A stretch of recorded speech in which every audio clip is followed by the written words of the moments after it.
So good morning, good afternoon, good evening, everybody, wherever you're calling in from. I know that we have attendees from all over the world, and certainly I've seen folks from Europe, from India, from the US. So thank you for joining us. And today's session is brought to you jointly by the GVU Center at Georgia Tech and the CHIWORK Symposium. My name is Neha Kumar, and I'm an associate professor at Georgia Tech and also one of the technical program chairs for CHIWORK.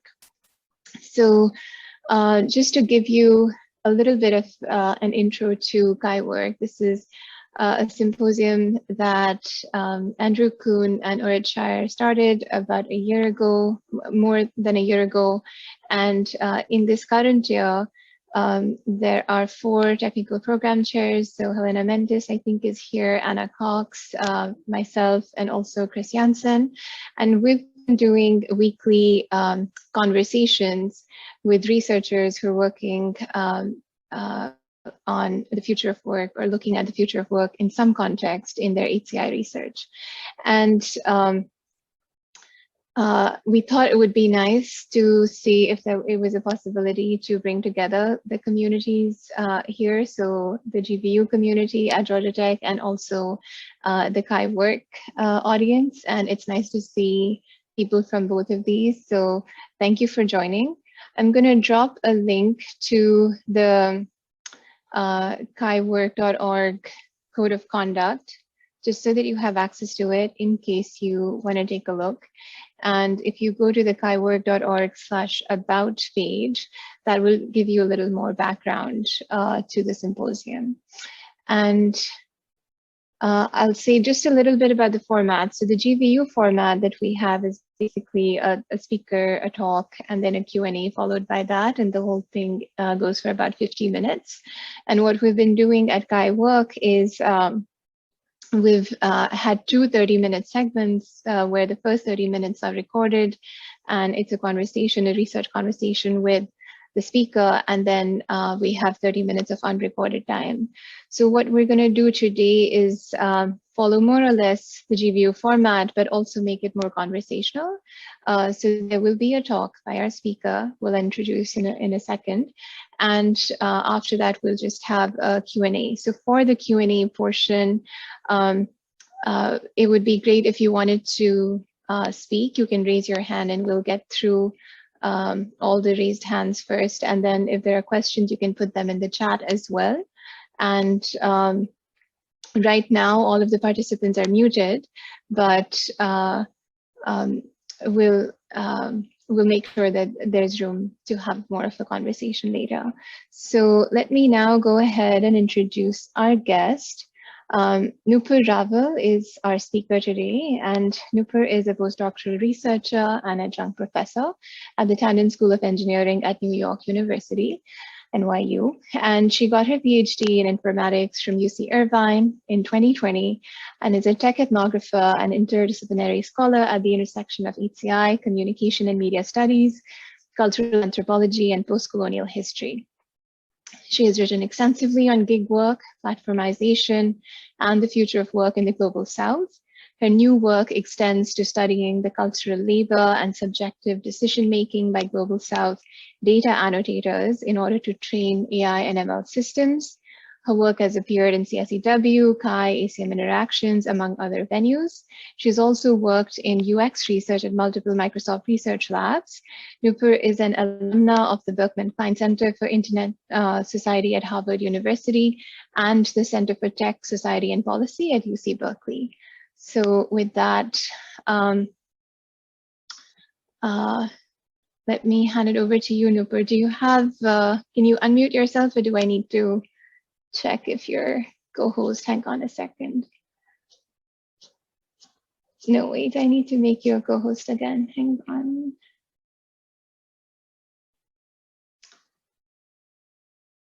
Actually, I don't have access to that. So Navina, can you make Noopur a co-host? Okay, great. Yeah. Wonderful. So you should be able to share your screen, and I will go ahead and mute myself now.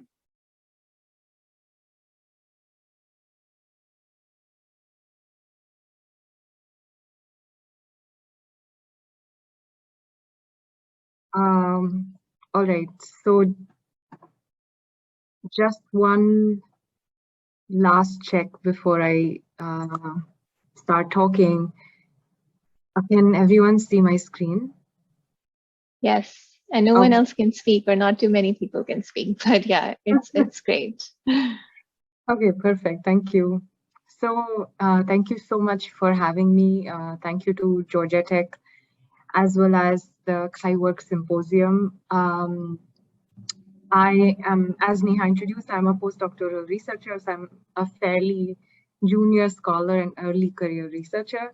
I'll take you through some of my work that I've done during my PhD dissertation fieldwork. But I tried to sort of flip the format today, and I won't take you through the actual studies in their full detail, but instead try and raise some thematic questions that the title of my talk sort of alludes to, which is how do we do gig work research in the Global South? How did I do it from a Global South setting? And what does it mean to think more generatively and productively about a Global South site and the kinds of challenges or the kinds of considerations that might arise for doing ethnographic research of technology, as well as maybe producing some considerations for informing design research in a Global South setting? Okay.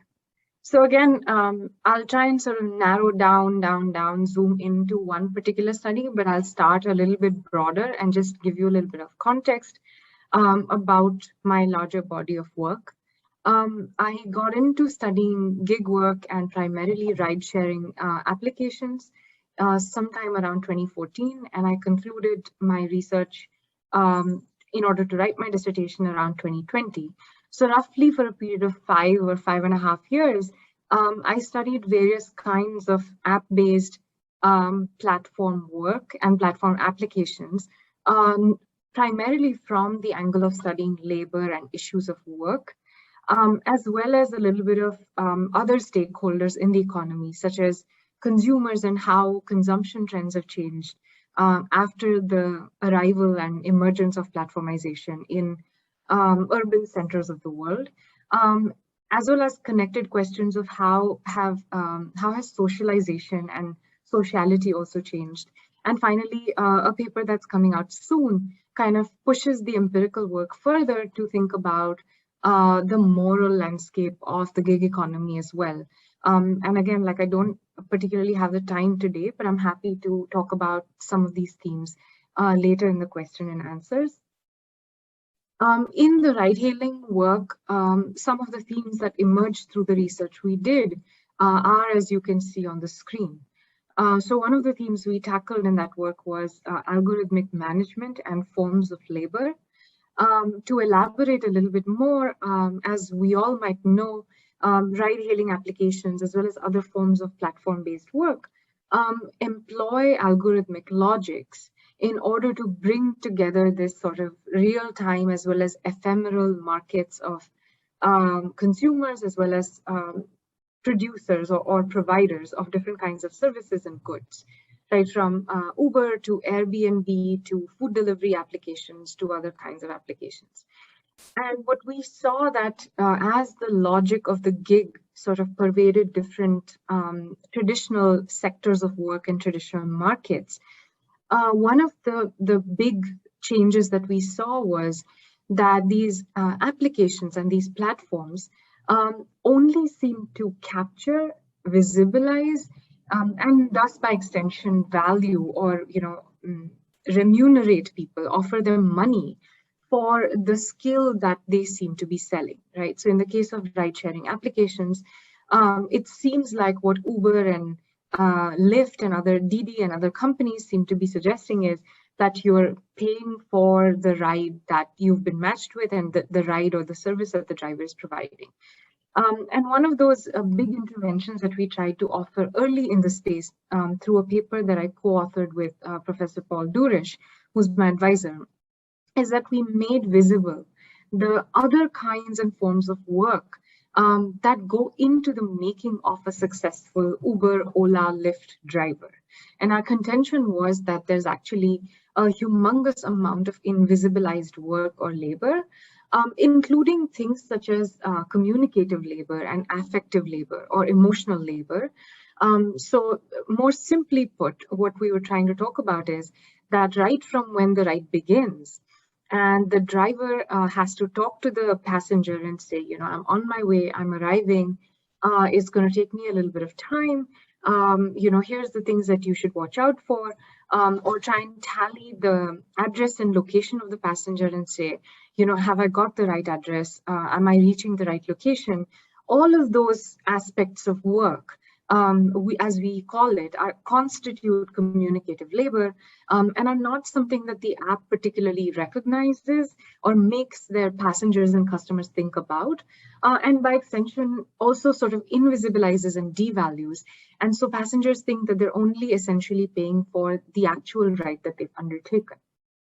And we extrapolated this kind of mix of algorithmic logics as well as platform design and what it's doing to the nature and the future of work, to think about you know, what would be the future of work after platform work. And we tried offering some suggestions in terms of how we should focus on design that possibly visibilizes the invisibilized and devalued forms of actions that drivers or food delivery workers and others take, that are not only essential to delivering a good ride sharing or platform work experience, but at the same time are also actually essential to making these platform applications successful, right? Like for them to function seamlessly and to function successfully and efficiently, as the platforms promise us, right, as consumers, that they're going to function.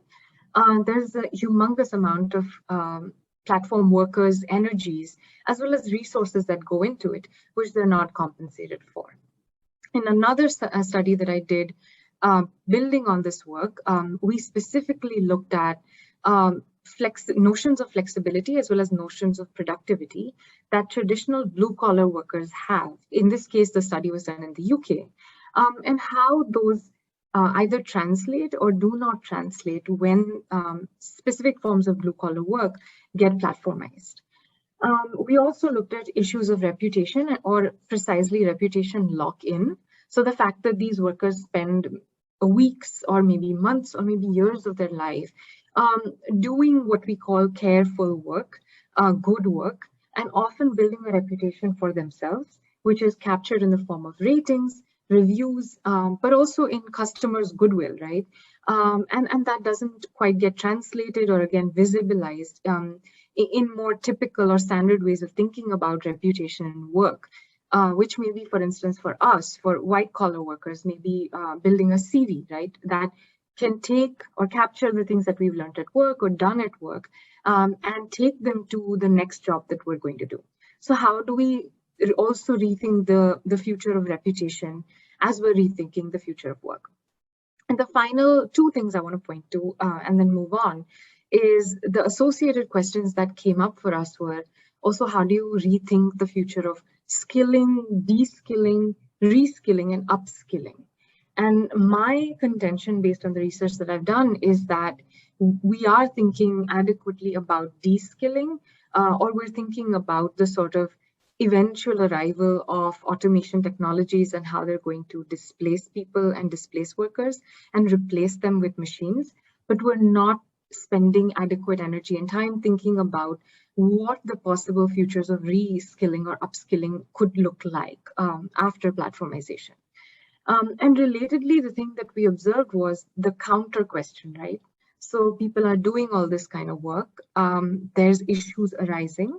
A lot of workers, as you may have read in the media, especially as platforms have matured, workers have only gotten more and more unhappy because of a variety of issues.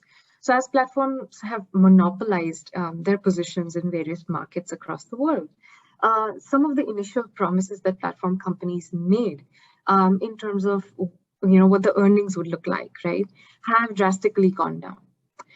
Simultaneously, as many of these companies have gone public and have become more responsible to their shareholders, rather than their workers or other stakeholders, they've also started increasing the commissions that they take from the workers' jobs. So essentially, how to make a feasible living has become a very, very central question in the gig economy.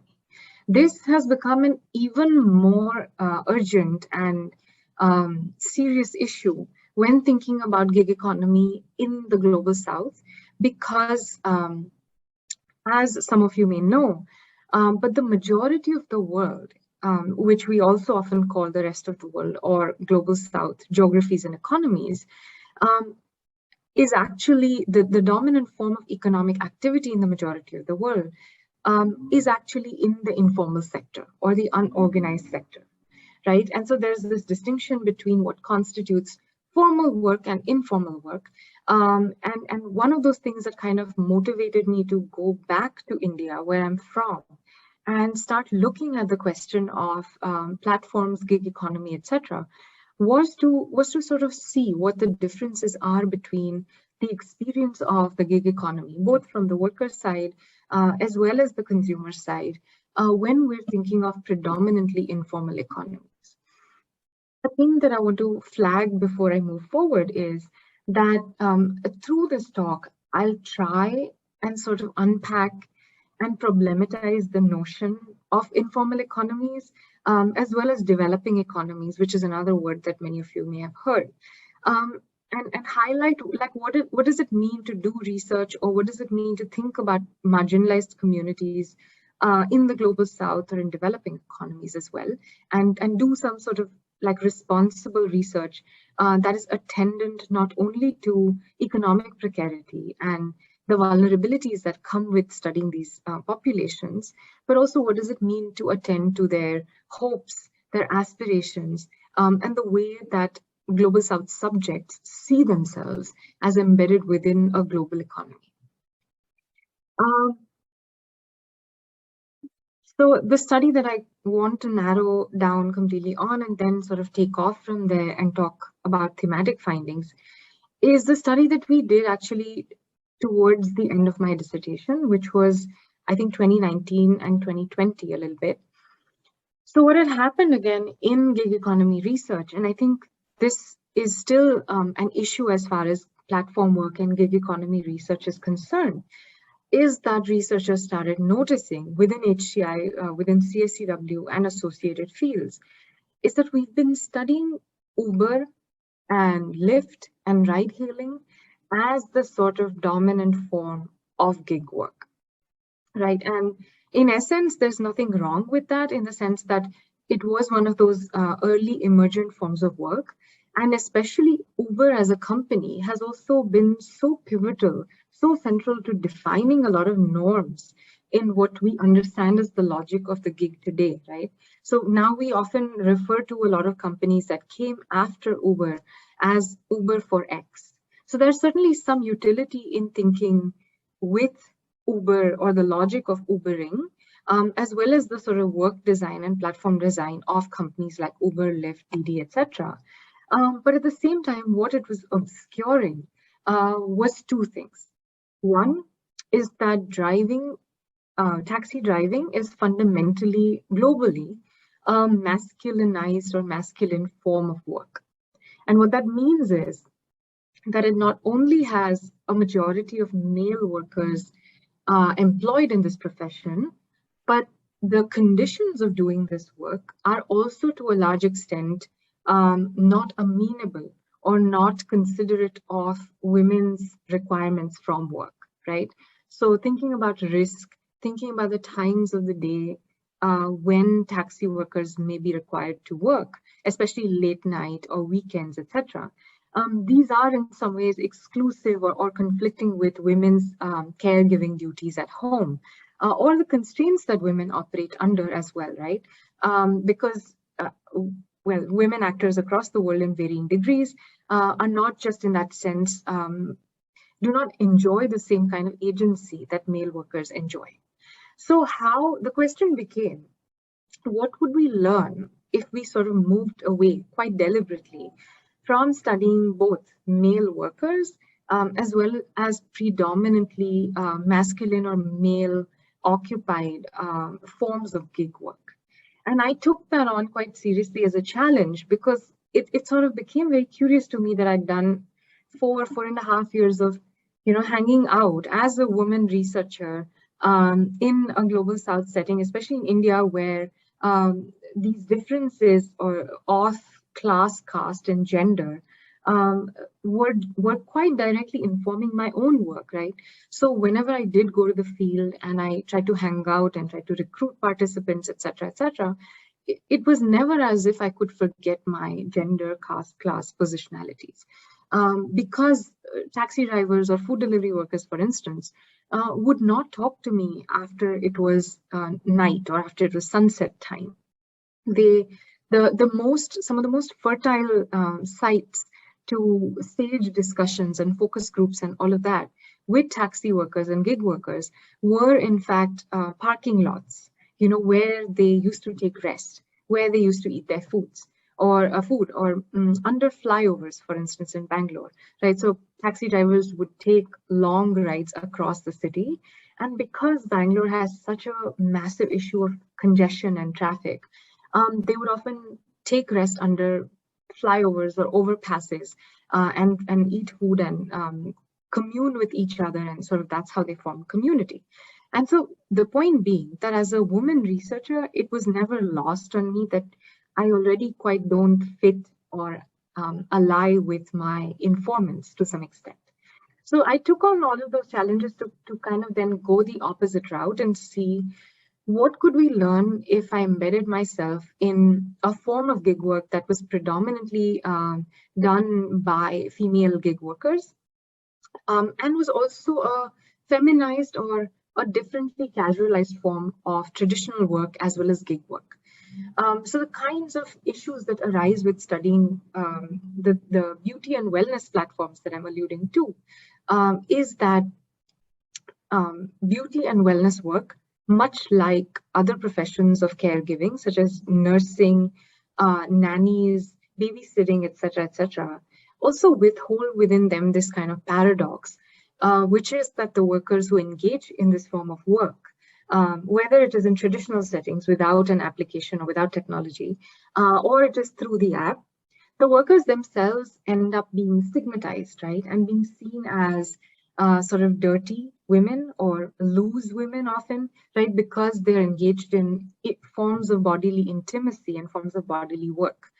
And so having dignity or finding dignity and establishing how their work is professional and requires a certain form of respect is a huge struggle in this space, which isn't just, by the way, a struggle for women workers. It's equally a struggle for men who engage in this form of work. So taking all of these issues, I went into studying beauty and wellness app and platform-based work in Bangalore again. The big difference, if you actually read the paper, is also that, and I'm sure as we discuss in question and answers, there's still a huge issue in terms of how one can study or what is the research design of platform work, which is that we still don't, as independent researchers or academic researchers, easily have access to the back end of platforms, right? We don't get to see how platform workers are trained. We don't get to see what happens when platform workers bring their grievances to companies and say, look, there's a technical glitch or something's gone wrong, or issues of opacity in terms of their earnings or incentives, etc. This paper is special to me because it was one of those rare instances where the platform company, for a variety of reasons, allowed us access to the back end of the platform.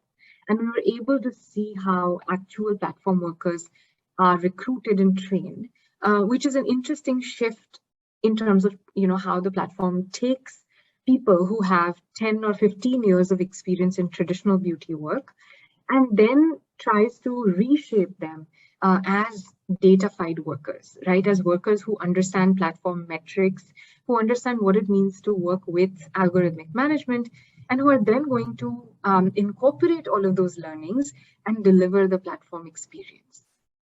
I think I'm running out of time, so I'm going to move to the three what I've called in the title of the talk, intersectional challenges that I want to surface for us today and take into the discussion. First one is designing for informality. What does it mean? What does it take? Designing for gendered work and marginalized workers.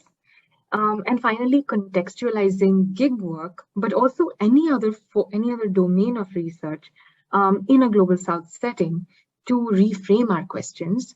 And finally, some reflections on my positionality. So the first point, and I'm going to try and stick to stories because I know all of us have a lot of Zoom fatigue. What do I mean by designing for dignity in informality? As I slightly foreshadowed in the talk so far, one of those tensions when it comes to a Global South setting, where the predominant economic activities happening within an informal economy is that the same kinds of worker protections, social security benefits, paid leave, etc., don't extend or have traditionally never extended to blue-collar and informal forms of work. And when we say blue-collar and informal forms of work, I'm literally referring to 80 to 90% of work done in India's economy, for instance. So the way that some of my colleagues who are mostly Western researchers working in US academic settings have been viewing and approaching gig economy research is what I've observed is through the lens of economic precarity, right? So if you're even slightly plugged into gig economy research, you know that one of those dominant arguments that has been advanced is how platforms through a combination of algorithmic logics and design are extremely exploitative entities. And when thinking about the long-term future of work, they're also contributing to long-term economic precarity, right? What does precarity mean? Insecurity, casualization of work. And in that sense, they're contributing to poorer futures of work or impoverished futures of work. I think for me, the shift that it required to attend to the questions that were emerging from the Indian context as a Global South setting was that this wasn't the full story, right? So I went in with this knowledge that I'd already seen. But I guess what I also had to attend to, for instance, in the beauty and wellness work through apps, was that whenever I was asking women questions about economic precarity and saying, what do you think of the earnings, right? What do you think of the money that you're making? How do you perceive the platform's design and the platform's role? Like, do you think that they could do better? A lot of women workers agreed that absolutely there's scope for doing better in terms of how do they secure earnings for these workers. But they were also quite invested in highlighting that as women who were traditionally not seen as the primary breadwinners in their own households, as well as in many cases as migrant women workers who were coming from rural, peri-urban areas and migrating to the urban centers of India just for work, the needs that they had from the platform were not only about how much they could earn from the platform, right? Also, as I foreshadowed in my talk earlier, one of those issues that plagues, for instance, beauty and wellness work is the issue of stigmatization or how to get professional recognition in the work that people are doing. And so the things that they wanted to highlight and talk more about was also how the platform has, the platform is actually instituted or made it compulsory for women to wear uniforms. The platform also requires selfies as a mode of taking attendance, etc., etc. And so when talking about platform design and their experience, the women also pointed me to how participating through app-based work allowed them a relative sense of security. So as low-income women, especially women from northeastern states in India, who have a strange racialized and stigmatized experience with mainland India, for them to operate and be safe and secure while they were delivering beauty and wellness services to clients within the comfort of their home For being able to point to a uniform or being able to point to a smartphone app and say, I actually work for this smartphone application, or I actually work for the company whose billboard that you've all seen in the city, became some of these important markers to establish dignity as well as safety and security. So I guess the point that I'm trying to raise here is that there is a need for thinking more expansively about the trade-offs of dignity and precarity when thinking about platform design in informal settings. The second one, again, carrying over from the example that I just gave you, was that in platform work research, there's been a lot of emphasis on visibilizing work. And as I said, visibilizing work has its own advantages because it allows for perhaps a greater valuation or an economic valuation of the work that people are putting in, and hence allows, probably if that happened, allows for them to earn more money or be better compensated for the work that they're doing. But an aspect that I again noticed when researching with a community at the intersection of gender, caste, class, race, migration, all of this in beauty work, was that women were actually articulating how the platform's quietness and the platform's relative invisibility as something that was nested within a smartphone application, within an interface, in their purse, in that sense, was actually a positive aspect for them, right? And there's no, I don't think there's an easy answer to say whether that is good or bad, but I think that's the point of my talk, is to say that why invisibility mattered to women in this context was again because they were not the primary breadwinners. Making the journey from convincing your own family to say, I need to do this form of work, this is my skill, this is what I enjoy doing, balancing that against your caregiving duties that must absolutely not be neglected, and then having the affordance or the ability to sort of slip away from time to time and do this work, which is a shift-based or a gig form of work, and then come back, just switch off the app whenever you don't want to do this work, and come back to your home, and not having to offer lengthy explanations to your family or your extended family about what is it that you do, how are you earning money, why are you doing so, etc., became a very empowering affordance of the platform design. Finally, the thing that I want to point to, again, as a sort of more open question. So the image you can see on the right is an article that I've written with Rida Kadri. And it came out of Rida's work on Indonesia and gig work and my own work. And it came out of our sort of combined sense of frustration and reflection on how the ways that we're talking about gig work, platforms, what happens within platforms, often seems to be a very ahistorical and also technocentric way of talking about these technologies, right?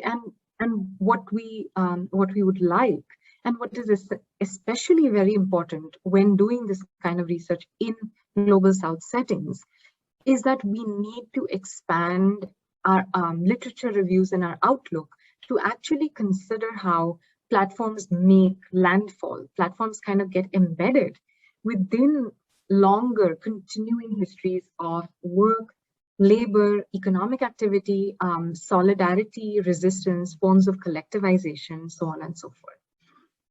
Why this matters, I'll give you an example, is that in a conversation that Rida and I were having with a third person who was interviewing us, what became a point of contention was that this person wanted us to talk about how Global South workers, for instance, collectivize, right? Especially when it comes to gig work platforms. Like, how do they meet each other? How do they form formal and informal collectivities? And what gives them worker power? And something that I struggled to make this interviewer understand was that, for instance, in Bangalore, a lot of gig workers actually come from outside, right? They're migrants. They also come into a setting where there's already deep ethnic, linguistic, religious, and regional tensions that have traditionally shaped labor markets and entry and access to labor markets as well. Against this context, it's not so easy or straightforward for workers to just approach each other and say, we all work under this particular new technology, and we all need to find common experiences, and we all need to, unionize or collectivize because our common oppressor is this platform. The ways that workers were actually thinking about what was going on was both from a lens of collaboration as well as from a lens of competition, right? So they knew they were in competition with other workers who they also saw as people beyond their work, as citizens, right? As people who probably have more urban power, have more power in terms of their ethnic, religious, regional, et cetera, positionalities in the city.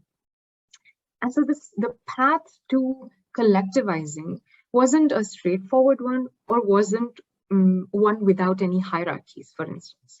And this instance made me think a lot about how we talk about agency, creativity, aspirations, as well as solidarity in the context of gig work.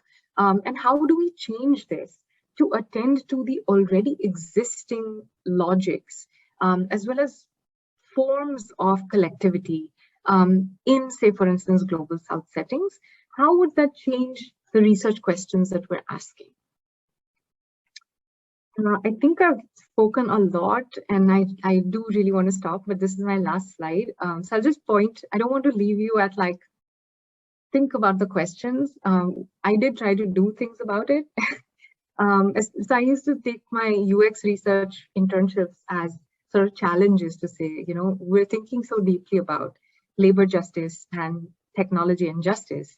How do we translate that, if at all, to both methodological innovation as well as design ideas?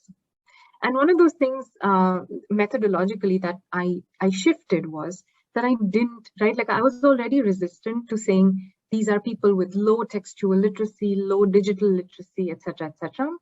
While those things are true to some extent, the way that I, as a person who is from the global South and is a native informant, saw my own informants was that these are incredibly politically, geographically, also technologically savvy individuals. It's just that they understand a lot of these things differently than I do. So instead of asking them questions in a semi-structured interview about like, what are the bottlenecks in the city, right? Like, where are you facing trouble?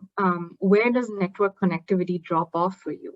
Where do you face trouble at different points of the day or different times of the day while doing your work? I thought instead of asking these straightforward questions and dealing with the issues of language and understanding and so on, it was actually more fruitful and fun to do a co-mapping exercise with them. And I can tell you more in questions and answers, they were able to point to a lot of these things visually rather than, talk to me about it. A thing that we'd observed when trying to understand how workers build collective power was that we had also seen how workers, especially in Bangalore, actually leveraged the fact that many of them spoke many languages, and the fact that subgroups of workers did not understand some of those languages, right? And the policemen or the state authorities, for instance, also did not understand certain languages. So whenever they wanted to, for instance, inform each other about an upcoming instance of unrest or riots or a strike in the city, and hence tell each other, I think we should not work tomorrow. But they only wanted to say that and convey their information to a subgroup, right, to their friends essentially, or to people belonging to their own ethnic or religious or linguistic subgroup. What they would do is they were leveraging WhatsApp audio notes and a combination of their own multilingual capabilities and code mixing to only send voice notes and audio notes to each other. And if you think about it, it's kind of really cool because one aspect was, the fact that they were able to draw these boundaries through the clever use of technological design. But the other aspect was also that once they had received the audio note and had heard the message, they would also delete it from their phone, thus removing sort of any trace of the conversation itself. I guess some of these points that I raised for you today have made me think more about my own positionality and the way that I now see myself as a person who is from the global south, but lives in the US and then goes back to study things in the global south. I see my research as a constant exercise in translation. And I can tell you more in the Q&A. Again, I'm so sorry. I think I went over time. Please don't be sorry, Noopur. That was wonderful. Thank you so much. If you can unshare your screen, maybe we can then. Okay, I have about 50 names here on my Zoom screen. So, but thank you. That was really wonderful. I want to find the clap emoji first and just say thank you for that chat. And it really was kind of a chat, even though it was you talking the whole time. I felt like you touched upon so many things, so many questions that would have arisen for us as we were listening to you. And it was all really powerful. I'm going to start with a question, and then we'll see what's in the chat. So you talked about empowerment. I think there's also this sort of theme of oppression a bit, or even if you don't kind of explicitly talk about empowerment, I guess my question to you is really in the spirit of reflecting on your work and your positionality and just your approach to this research. How do you find yourself? Do you find yourself, and if you do, how do you find yourself kind of grappling with those tensions of sort of going back and forth between thinking about oppression and thinking about empowerment? Absolutely. So I think one of those realizations that I had was that it gave me the confidence to move away from conceptual frameworks and a sort of form of ideological loyalty or orthodoxy in the sense of like what futures of work should be like. And I really do value my position as a researcher rather than, for instance, say as an activist or a journalist or a designer for that matter, because I think depending on our position, we all might be wedded to or have to prioritize a certain question and answer that, right? So as a researcher, I think I have allowed myself to say my biggest question to be answered or my loyalties lie with what my informants want. And once I've kind of surfaced and documented and analyzed what my informants are articulating as their own future of work, or how work fits within the life projects that they're imagining, right? One of those moments of revelation was when I think in a lot of research, we keep asking people like, this work that you're doing, how is that going to help you build a more stable and permanent future of work?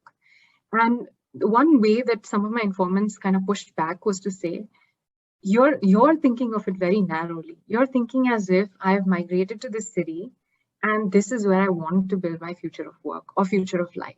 But this isn't my future. My future or my present actually lies with my family that, for instance, because of climate crisis, agricultural issues, larger shifts in employment trends, my family has become disempowered and disenfranchised, which is the only reason why I'm even in this city doing this form of work. So to just understand that and say, oh, wow, like futures of work can be distributed across time and space. And hence it is quite okay to maybe park the more ideological questions in service of like, what can I do as a researcher in highlighting the more micro level tensions of work is the way I negotiate or I navigated the question of oppression and empowerment. I realized that binary of like exploitation and empowerment was just not doing me any service when I was trying to work with these communities that I supposedly wanted to help, right, through my skills. Yeah. Thank you, Noopur. So there are some questions in the chat, and no raised hands as of now.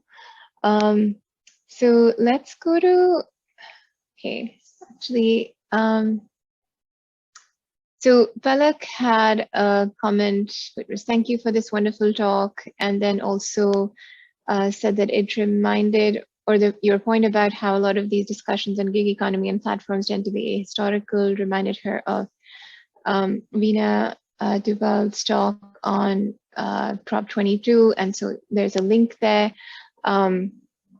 Other people praising your talk. And then Prashant's question, any inputs on platform design for typical non-gig work, corporate benefits such as medical insurance, pension, etc.? How did gig economy workers think about these issues? Thank you for the question, Prashant. I'm going to use your question to, for a brief minute, talk about positionality, because I think this is also quite curious and typical to maybe how you might find yourself as an HCI researcher. So as an interdisciplinary researcher, but within an informatics department, what I also realized is that I wanted to do, for instance, long-term, immersive, engaged ethnographic research. But at the same time, at least the immediate resources available to me in terms of how grants are imagined or how research is imagined was more available to anthropology or sociology students than to me. So the reason why this matters is because it structured the possibilities of my research in a way that I had to constantly be doing internships or even action research at times to be able to go to the field, right? So in that sense, again, my concerns were never really exploratory in the full sense, but they were also tied to sometimes to design implications. And in one of these stints, I took it as a challenge, or I took it as an experiment where I collaborated with a company, a startup in India that was just launching to provide benefits, flexi benefits to gig workers. I have to admit that I was very conflicted about it because I didn't quite know if I should be nudging or even providing information to gig workers about flexi benefits, which would clearly in some ways benefit the startup eventually. But I did probe the question. I did take the information available to me and in fact use that to jump into conversations about finance and financial futures with workers. So I guess that's how I would like to sort of answer that question, that there are benefits available. There's some debate ongoing in terms of whether they actually benefit workers or not.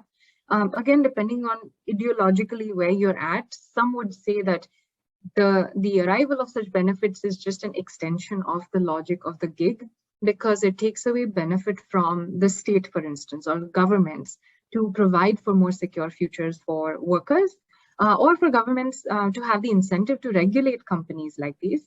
But others who might be more attendant to the immediate implications might be more in favor of, like, we need to actually legislate on, like the UK is doing, legislate on hybrid forms of work that are neither standard nor non-standard, and then figure out how we could provide social security and benefits to people. Thank you, Noopur. I realize that time is up for the Georgia Tech audience, so maybe we can stop recording here, but we can stay for a few minutes if you're able, if you have some time, Noopur.